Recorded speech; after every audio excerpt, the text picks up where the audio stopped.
You know, parents love the unique features of their baby, from their tiny little fingers and toes to their cute smiles. But one thing that can cause concern is the shape of their head. Uneven head shape in babies is a common condition. While it may be worrying, there are prevention and treatment options. Well, here to tell us all about it is Dr. Robert Tibesar, a craniofacial surgeon at Children's Minnesota. Thank you so much for joining us this morning, Doctor. Well, thank you for having me. I'm glad to be here. So let's start with this. Can you walk through or give us a brief explanation as far as what causes a baby's head to change shape or possibly be misshapen?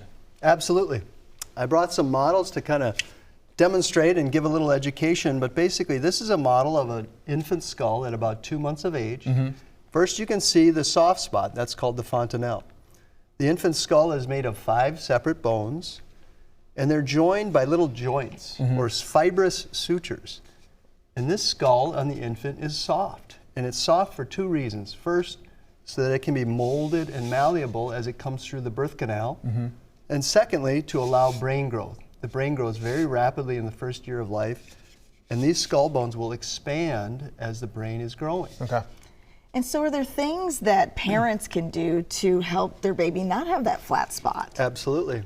What are some of those? Here's another demonstration of kind of a flat skull here, flat on the back.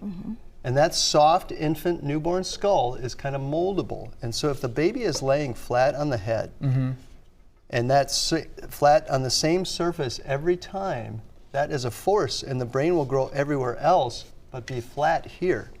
So now that you kind of understand how this happens, you can take measures to prevent it. I see you've got a helmet here. Is that one of will that be one of the treatment options for some children? Yes, this is a treatment option if the preventive measures fail. So preventive measures that you had asked about would be trying to get the baby off of that flat spot.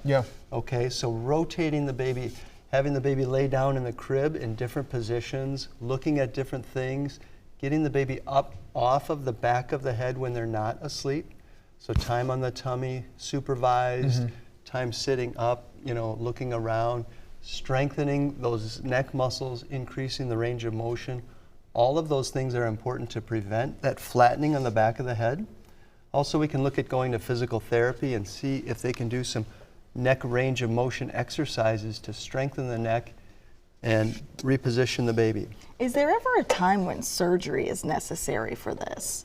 Yes. The reason that we prefer to have these children evaluated by a medical professional is to make an accurate diagnosis.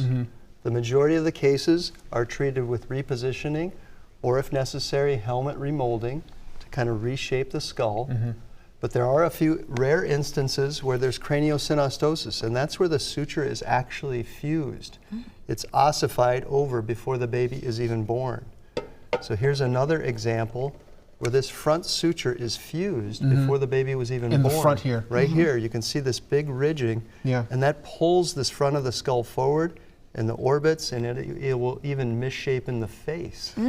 These things are not corrected with a helmet. Doctor, and do require surgery. I'm curious to know, if someone wanted more information, is there some place where they can go to get more information on this? Absolutely. Just contact us at Children's Minnesota, and we're happy to help. Doctor, thanks so much for joining us. We appreciate your time. Thanks for being here.